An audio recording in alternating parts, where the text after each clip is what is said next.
हिमाचल भाजपा के लिए आरडीजी और सेब पर इंपोर्ट ड्यूटी ऐसे दो मुद्दे बन गए हैं जिन्होंने पार्टी को अपनों और सपनों के बीच ला खड़ा किया है। इसीलिए ये पंक्तियां शायद आज भाजपा पर सटीक बैठे कि अजीब कश्मकश है, वफा निभाएं या वतन देखें।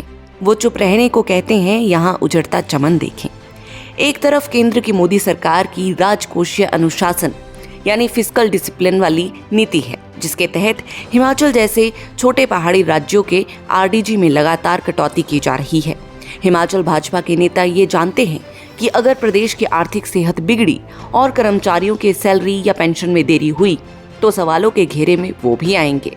लेकिन दिल्ली के सामने फंड की मांग को लेकर ज्यादा शोर मचाना अनुशासनहीनता माना जा सकता है।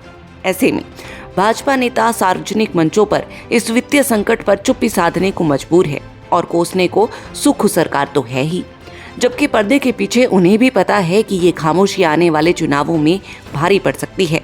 दूसरी ओर सेब पर आयात शुल्क में कटौती ने आग में घी का काम किया है। हिमाचल की अर्थव्यवस्था की रीढ़ माने जाने वाले बागवानों के लिए विदेशी सेब, खासकर वॉशिंगटन एप्पल का सस्ता होना किसी बड़े झटके से कम नहीं है। मोदी सरकार जब वैश्विक व्यापार समझौते के तहत शुल्क कम करती है तो हिमाचल भाजपा के पास उसे मास्टर स्ट्रोक बताने के अलावा कोई विकल्प नहीं बचता। मगर हकीकत यह है कि बागवानों के बीच जाकर इस फैसले का बचाव करना उनके लिए लोहे के चने चबाने जैसा है। कांग्रेस इस मुद्दे को भुनाकर भाजपा को किसान विरोधी साबित करने में कोई कसर नहीं छोड़ रही। आलम यह है कि भाजपा के दिग्गज नेता भी बंद कमरों में स्वीकार तो करते होंगे कि अगर आरडीजी की भरपाई और सेब पर सुरक्षात्मक घेरा नहीं बनाया गया तो डबल इंजन का नारा केवल कागजों तक ही सीमित रह जाएगा।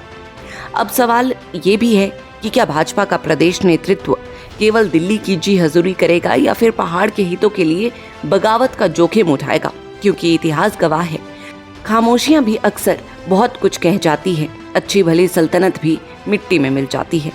इस पर आप सभी की क्या राय है, कमेंट सेक्शन में जरूर बताएं।